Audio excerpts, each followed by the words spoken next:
I'm Cookie Miller, and this is Worth the Wait.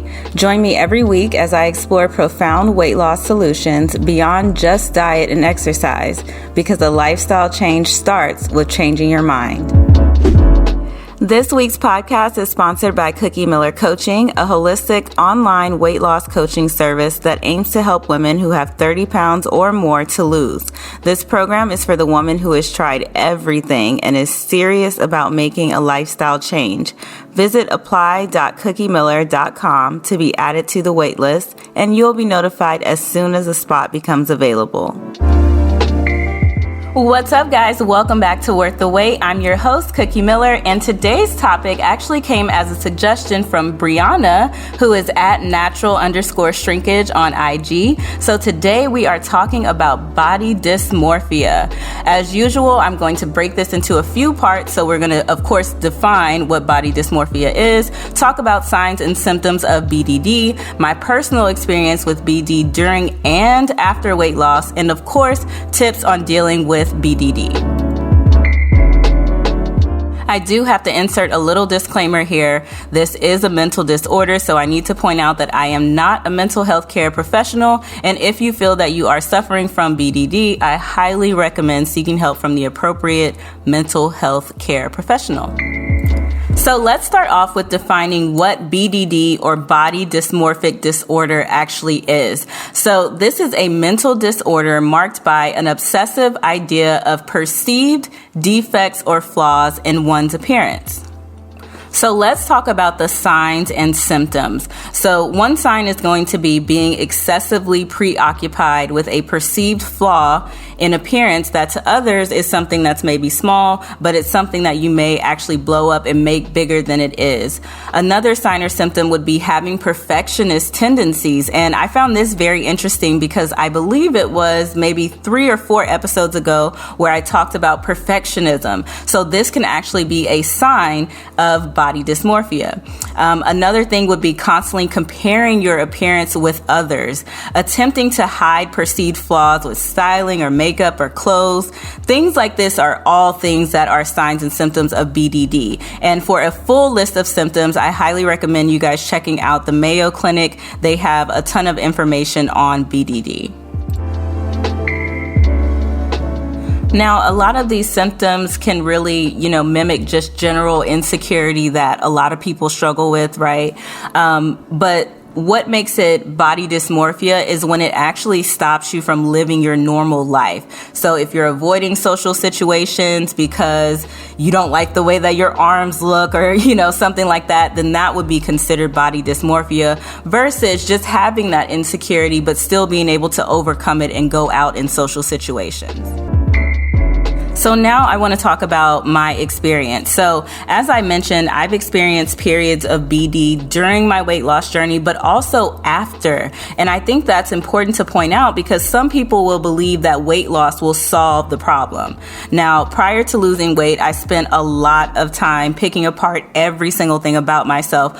For example, I really hated my stomach, every little roll I saw. I even made a YouTube video where I documented noticing a roll on my neck that I hadn't always seen there. Some of you may have seen that. If you've seen it, send me a DM on IG. But this was in a YouTube video where I mentioned this. Now, this is something that didn't start like right before I changed my lifestyle or while I was gaining weight or anything like that. This actually started as a child because being teased for being overweight is actually a risk factor for the disorder. So other risk factors are having relatives that actually have body dysmorphia or OCD, negative life experiences such as neglect or abuse, even certain personality traits like I mentioned before with the perfectionism, and of course, societal pressure or expectations of beauty.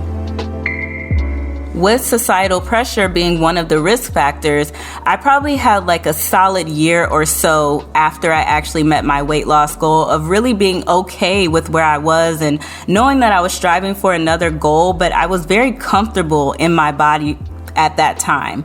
But once I officially received my personal training certification, that added a whole other type of pressure, right? Because not only was I feeling pressure from myself, but from the eyes of the internet and the classes that I began teaching, expecting me to look the part. So it was a very different type of societal pressure. So now, instead of it being the roll on my neck, it was, am I lean enough for my abs to show? Do my legs look strong? Do I even look like I work out? It's important to point this out because when suffering from BDD, it can feel nearly impossible to reach a point where you are not picking yourself apart, even with weight loss. So it's very important to me to make sure that you guys understand that weight loss is not the solution for this particular problem.